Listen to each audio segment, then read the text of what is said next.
Second রাজধানী হচ্ছে কুম্ভলগড়। প্রথমটা ছিল শহর, সব মিলিয়ে মিশিয়ে রয়েছে এরকম ভাবে সব পাঁচিল দিয়ে করে।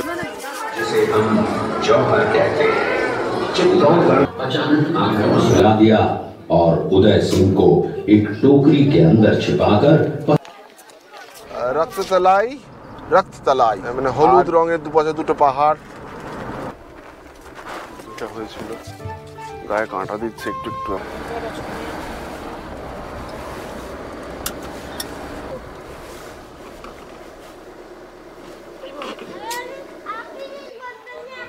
So we have reached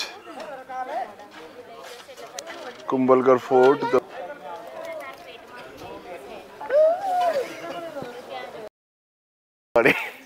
কে রে রুবু, বল কিছু একটা।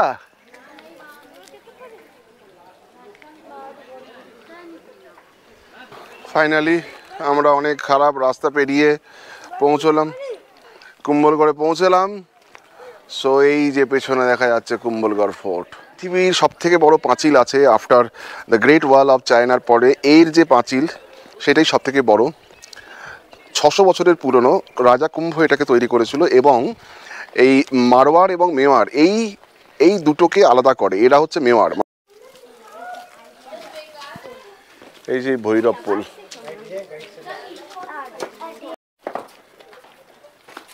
এটা মহারানা প্রতাপের জন্মস্থান, মানে জন্ম হয়েছিল এই ফোর্টে মহারানা প্রতাপের। খুব ইম্পর্টেন্ট। ভারতের সব থেকে বড় ফোর্ট এইটা 15 বছর ধরে তৈরি হয়েছিল। 1443 থেকে 1458 এই 15 বছর সময় লেগেছিল এই কেল্লাটা তৈরি করতে।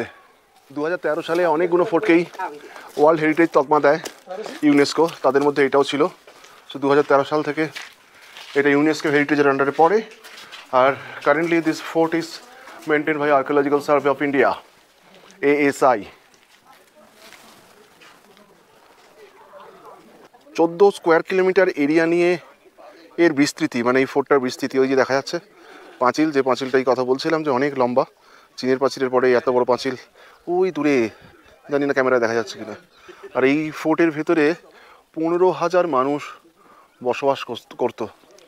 অ্যাকর্ডিং টু দ্য হিস্টোরিয়ান 15,000 মানুষের বসবাস ছিল এই ফোর্টের ভেতরে। এইগুলো আমি জানি, এইগুলো রাখা হতো। হাতি সুঁড় দিয়ে ধাক্কা মারলে শত্রুপক্ষ এখানে লাগতো, হাতির সুঁড় ড্যামেজ হতো আর হাতি পালাতো। এটি হচ্ছে লজিক। এই সেই পাগদা পোল, এটা খুব একটা অদ্ভুত ব্যাপার। এইটার অনেক ছবি পাবেন যেটা টপ ভিউ আছে। আপনি যখন ঢুকছেন বা আমরা যখন ঢুকছি, আমি এতগুলো ফোর্ট ঘুরে এলাম, সব কটা ফোর্ট বাইরে থেকে খুব সুন্দরভাবে দেখা যায়, কিন্তু এইটার বাইরের ভিউটা অতটা খুব it's not prominent, most important. তো মানে এইটা সুরক্ষার দিক থেকে এরকমভাবেই বানানো হয়েছিল যাতে করে শত্রুপক্ষ আইডেন্টিফাই করতে না পারে ফোর্টটা কোথায় রয়েছে। খুব একটা unique features of this fort. এগুলো ঘোড়ার রাস্তাবল ছিল বলে আমার জানা আছে অনেকগুলো। না না 15 মিনিট। तो कुछ लोग राजत्व उद्धव बने, लेकिन उनके नीचे डेथ होने के बाद उनके भाई राणा रायवीर बने। तो राणा रायवीर में 2 बेटे थे, राणा सांगा और प्रताप। तो वहाँ पर उनके 2 थे, राणा रतन सिंह और विक्रमादित्य। लेकिन राणा रतन सिंह की 3 वर्ष के अंदर डेथ हो गई थी। মহারানা প্রতাপের জন্মগৃহ হচ্ছে এই ঘরটা। তো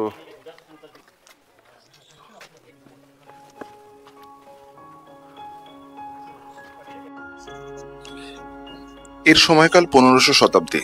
সেই সময় রাজা কুম্ভ যখন দেখলো চিত্তগড় ফোর্টটা ঠিক সেফ নয়, তখন তিনি তার স্থপতি মন্দনকে নিয়ে ওনার যে রাজ্য পরিদর্শনে বেরোন এবং ঠিকঠাক একটা জায়গা আর খোঁজে। তখন এই আরাবল্লী পর্বত বেষ্টিত কুম্ভলগড় এরিয়ার সব থেকে বড় যে শৃঙ্গটা, সেখানেই তারা ফোর্ট বানাবে মনস্থির করে। কিন্তু শুরুতেই এই ফোর্ট বানানোর শুরুতেই কিছু সমস্যার সম্মুখীন হয়েছিল, যেটা খুব প্রচলিত একটা গল্প কথা রয়েছে। সেই কথাটাই এক্ষুনি আপনাদেরকে জানাবো। তো যখন তারা এইখানে ফোর্ট বানানো শুরু করে, যখন ওনারা দেখেন যে যখন দিনের বেলা যে ফোর্টটা তৈরি হচ্ছে, রাত্রিবেলা গিয়ে সেই ফোর্টের দেওয়াল পাঁচিল যে সমস্ত আছে ইমারত সব ভেঙে ভেঙে পড়ছে। তো তো তখন ওরা গ্রামবাসীর সঙ্গে কথা বলে জানতে পারে যে ওই পাহাড়ের ওপরে, যে পাহাড়ে এই ফোর্টটা বানানোর কথা হচ্ছে, সেই পাহাড়ের ওপরে এক মুনি আছে, তার নাম হচ্ছে ভৈরব মুনি। তো তার সঙ্গে দেখা করার পরামর্শ দেয় গ্রামবাসীরা। তো রাজা কুম্ভ এবং তার স্থপতি মন্দন দুজনে মিলে সেই মুনির সঙ্গে দেখা করেন এবং মুনি তাদেরকে বলেন যে কোনো রকমের একটা যোগ বা ব্যাপার স্যাপার রয়েছে যেটা খণ্ডন করতে হবে, এবং তার একমাত্র উপায় হচ্ছে নরবলি দেওয়া, এবং সেটা করতে হবে স্বেচ্ছায়। তো যথারীতি এই স্বেচ্ছায় নরবলিকে দিতে চাইবে, কেউই রাজি হয় না। তো তখন সেই ভৈরব মুনি নিজে রাজি হন এবং রাজাকে বলেন যে আমি রাজি আছি, এবং একটা নির্দিষ্ট দিন ঠিক করা হয়। সেই দিনে যেখান থেকে উনি যাত্রা শুরু করেন সেখান থেকেই ওই ফোর্টের সূচনা হয়, এবং ওনার কথা অনুযায়ী উনি স্বেচ্ছায় মৃত্যুবরণ করবেন, তরোয়াল দিয়ে নিজেকে নিজে উনি মৃত্যুবরণ করবেন। এবং যেখানে তরোয়ালটা কাটেন সেখানে ভৈরব পোল, যেটা আমি এর শুরুতেই বলেছি, সেই পোলটা হয়, সেই দাঁড়টা হয়, তার সামনে একটা ছোট্ট মন্দিরও আছে, এবং ওই মুন্ডু কাটা অবস্থাতেই তার দেহ প্রায় 700 মিটার চলে, এবং সেখানে গিয়ে আবার পরে তার দেহটা সেখান থেকেই ফোর্টের আর একটা দরজা হয় বলেই এইটা খুব প্রচলিত, মানে এই গল্প কথাটা তো অনেক জায়গাতেই শুনতে পাবেন। তো এই ফোর্টটাকে আর একটা নাম আছে, এই ফোর্টটাকে অজয় ফোর্ট বলে। বহু রাজা সুলতান এই ফোর্টটাকে আক্রমণ করেছে, কিন্তু কেউ কোনোদিন এই ফোর্টটাকে দখল করতে পারেনি ঠিক সেইরকম ভাবে। 1457 সালে আহমেদ শাহ দ্বিতীয় আক্রমণ করে, কিন্তু বিফল হয়। মেহমুদ খিলজি 1458, 1459 এবং 67 তিনবার আক্রমণ করে, তিনিও বিফল হন। তো আকবরের সেনাপতি প্রায় 100 বছর পরে 1557 সালে শাহবাজ খান, এইটা মনে রাখতে হবে, আকবরের সেনাপতি ছিল, পরের সেনাপতি ছিল শাহবাজ খান। সেই শাহবাজ খানকে পাঠায় আকবর এই ফোর্টটাকে দখল করার জন্য, কিন্তু তিনিও বিফল হন। উনি যখন হলদিঘাটির যুদ্ধ সবে হলদিঘাটির ইতিহাসের বিবরণী আমি আগের ভিডিওতে দিয়েছি, তো হলদিঘাটির যুদ্ধ শেষ হওয়ার পরেই যখন মহারানা প্রতাপ বিভিন্ন রকমভাবে তার সৈন্যবল অনেক হারিয়েছিল, লোকবল হারিয়েছিল, এবং তার আর্থিক সামর্থ্য ছিল না, সেই কারণেই মহারানা প্রতাপ কুম্ভলগড় থেকে অন্য জায়গায় ডেরা গিয়েছিলেন, এবং তার কাজিন ব্রাদার ভানসাঙ্গারা তাকে দায়িত্ব দিয়ে যান। এবং তখন যখন আক্রমণ করে রাজার সেনাপতি শাহবাজ খান, তখন খবর পান মহারানা প্রতাপ যে কুম্ভলগড় আক্রমণ করা হয়েছে।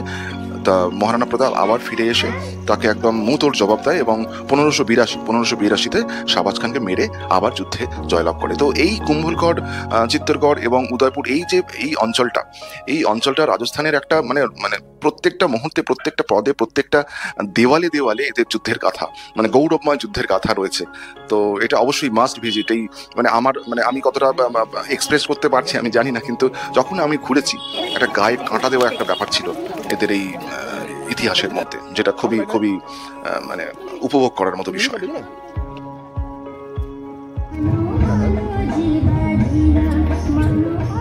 देखते ही देखते चारों ओर रास रंग की लालिमा छा गई और पूरा मेवाड़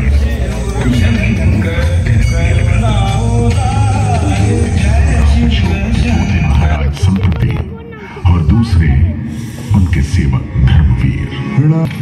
धर्मवीर कितना मोहक स्थान है जी महाराज। ऊंचाई पर तो है ही, चारों ओर हरियाली भी है, क्यों ना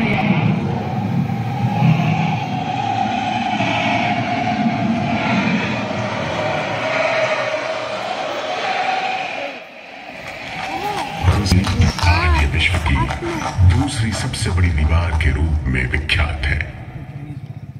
मैं मेवाड़ और मारवाड़ के द्वार पर स्थित हूं।